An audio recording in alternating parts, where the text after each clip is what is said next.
இறைவனின் துணையால், வழிகாட்டுதலால் எல்லோரிடமும் சதா நல்லதையே கண்டு நன்மையையே பெற்று மகிழும் நேயர்கள் அனைவருக்கும் எங்கள் அன்பும் பணிவும் நிறைந்த வணக்கங்கள். ஒரு உணவகத்தில் இனிப்பு பலகாரங்களும் இருக்கும், கார வகைகளும் இருக்கும், ஆவி பறக்கும் சூடான பதார்த்தங்களும் இருக்கும், ஐஸ்கிரீம் போன்ற மிக குளிர்ந்த உணவு வகைகளும் இருக்கும். நமக்கு எது தேவையோ, எது ஒத்துக்கொள்ளுமோ அதை தேவைப்படும் அளவிற்கு மட்டும் எடுத்துக்கொண்டால் மிகுந்த மகிழ்ச்சியை அனுபவிக்கலாம். பிடித்ததை அளவுக்கு மீறி உண்டாலும், பிடிக்காததை சிறிது உண்டாலும் பெரும் துன்பமாகிவிடும். உணவு பண்டத்தின் அழகிய தோற்றத்தில் மயங்கி அதன் சுவைக்கும் வாசனைக்கும் வசமாகி ஒவ்வாததை அளவுக்கு மீறி எடுத்துக்கொண்டு பிறகு உணவகத்தையும் சமையல்காரர்களையும் பரிமாறுபவர்களையும் குற்றம் சாட்டுவதிலும் குறை கூறுவதிலும் எந்த பயனுமே இல்லை. உணவு வகைகளை பற்றிய அறிவும் அதை எவ்வளவு எடுத்துக்கொள்ள வேண்டும் என்ற சுய கட்டுப்பாடும் இருந்தால் எவ்வித துன்பமும் நேராது. இந்த உலகமும் ஒரு உணவகம் போலத்தான். இதில் சூடான மனிதர்களும் உண்டு, குளிர்ச்சியான மனிதர்களும் உண்டு. காரசாரமானவர்களும் இனிமையானவர்களும் துவர்ப்பானவர்களும் கசப்பானவர்களும் கூட இருப்பார்கள். அதுதான் அவர்கள் கதாபாத்திரம். அவர்கள் அப்படித்தான் இருப்பார்கள். அது அவர்களது சுதந்திரம். வேப்பிலை சட்டினி கசக்கத்தான் செய்யும். சிலருக்கு அது நோய் தீர்க்கும் மருந்தாக கூட இருக்கும். நமக்கு பிடிக்கவில்லை என்றால் அதை தவிர்த்து விடலாம். அது நம்முடைய சாய்ஸ், நமக்கான சுதந்திரம்.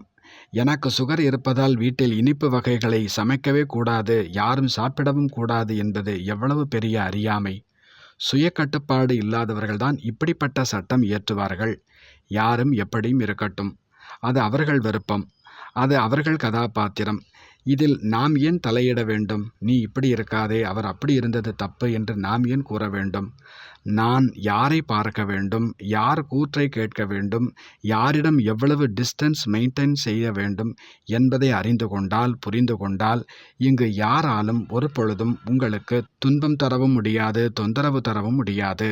விதையினை தொடர்பு கொண்டால் அது முழு மரத்தின் செய்தியை கூறிவிடும். அதுபோலவே உலகம் எனும் விருட்சத்தின் விதையான இறை தந்தையை அன்போடு நினைவு செய்ய செய்ய இந்த முழு சிருஷ்டியின் உண்மை ரகசியத்தை உணர்ந்து கொள்ள முடியும். ஒவ்வொரு கதாபாத்திரம் மற்றும் காட்சியின் அவசியம் என்ன, அதை எப்படி அணுக வேண்டும், எப்படி கையாள வேண்டும் என்ற விபரம் தெரிந்துவிடும். கையாளும் லாவகமும் வந்துவிடும். இறைவனிடம் புத்தியை இணைத்து சதா மகிழ்ச்சியாகவும் திருப்தியாகவும் இருப்பவர்கள் எந்த கதாபாத்திரத்திடமும் எதையும் எதிர்பார்ப்பவர்களாக ஆகிவிட மாட்டார்கள். ஆகவே எந்த கதாபாத்திரத்தாலும் தொந்தரவு அடைவதும் இருக்காது. எல்லோரிடமும் எப்பொழுதும் அன்பாகவும் விடுபட்டும் இருக்கும் கலையை தெரிந்து கொள்வதால் நாமும் மகிழ்ச்சியாக இருந்து பிறரையும் சதா மகிழ்ச்சியாக ஆக்கிவிடும் புத்தி கூர்மை கொண்டவராக ஆகிவிடுவோம். மகாபாரத கதையில் துரியோதனனுக்கு எல்லோரும் கெட்டவர்களாக தெரிந்ததால் சதா கோபத்திலும் துன்பத்திலேயுமே வாழ்ந்தான். சதா பரமாத்மாவின் துணையிலும் வழிகாட்டுதலிலும் வாழ்ந்த தருமருக்கோ எல்லோரும் ஏதோ ஒரு விதத்தில் நல்லவர்களாகவே தென்பட்டதால் சதா அன்பும் திருப்தியும் மகிழ்ச்சியும் ஆற்றலும் நிறைந்தவராக வாழ்ந்தார். இது வெறும் கதை அல்ல, நமது உண்மை வாழ்வின் பிரதிபலிப்பே ஆகும். இறைவனே கற்றுத்தரும் ஞானத்தால், ராஜயோக தியானத்தால் நாமும் அவரது துணையை சதா அனுபவம் செய்து வாழ்வின் ஒவ்வொரு காட்சியையும் ரசித்து மகிழ்வோம். நல்லது. நன்றி. வணக்கம்.